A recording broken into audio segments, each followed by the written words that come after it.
this. Listen. It's about them. Don't tell them about dOrg because they don't care. You basically need to listen.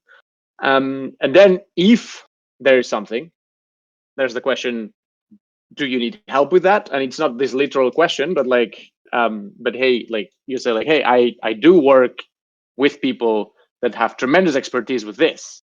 So I work for dOrg and we've done this and that and this project and this other project. But so I mean, if you need help, like we can totally help. But you cannot just say that from the very beginning, right? And there was a question before of like, how do you know if you're talking to the right people? And I agree with Ori.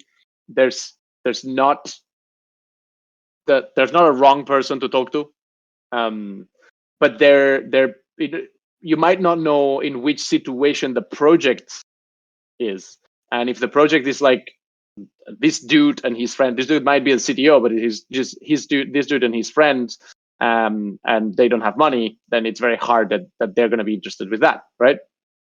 So there's a few questions that you can use to assess the situation, like how many people are you, how big is your team. The bigger it is, the bigger is the scope of the project usually. Did you raise funds? This is very important because of course we get paid for our work, and if they didn't raise funds, it might be hard for them to be able to pay. But people love to talk. There's also this question you should always ask it because people love to talk about when they raise. And if they didn't raise and they are bootstrapped, they love it even more to talk about it. No, man, we didn't raise funds. We're completely bootstrapped. We went from 0 to 10,000 users in 1 week, and boom. And yeah, people love that. Those are just generally good questions to assess the situation. And if they didn't raise funds, maybe they do have a token. So maybe they have a token, and that's sort of like the Web3 equivalent to have raised funds, right? So I hope these questions add a little bit to what we were talking.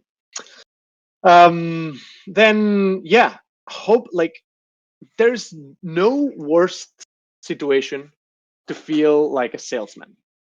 There's really no worse situation to feel like pressure at all to meet people and to have to sell. Like, I mean, this is not applied to anybody. Like a lot of people love it, but if you're like me, I like imagine that you're speaking to somebody, and this somebody immediately puts you in a bucket, and this bucket is this person is not going to give me money, and it starts you talk to this person because they asked you a question, but immediately they start looking over your shoulder and they look for somebody else and they want to leave.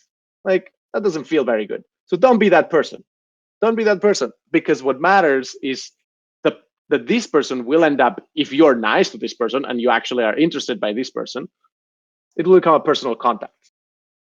Because then you might find them at other Web3 events. They might live in the same city, and they go to the same events. They might just be part of the circuit of the different conferences. And personal contacts are like a whole different beast. Personal contacts are a lot easier to get you to put in touch with another person. A personal contact, sometimes it's hard to move. Personally, I find it hard to move from a personal contact to a business contact. But that's why you have Max. So like, and you can ask them questions straight up. You can say, hey, are you guys looking for somebody? No, okay, cool. And then since they're a personal contact, you continue the conversation to another thing that you like whatever you were talking before. And if they do, you don't have to change that conversation from a personal one to a business one. You can just drop it to Max. I did that with Ori, for example, on a conversation with Diva, and I didn't really know how to approach it. Then I was like, well, I do not have to approach it. I can just dump this onto Ori, and and yeah, that worked quite nice. I mean, we didn't close the deal, so it didn't work quite nice, but it worked nice for my peace of mind and my maintenance of personal contact.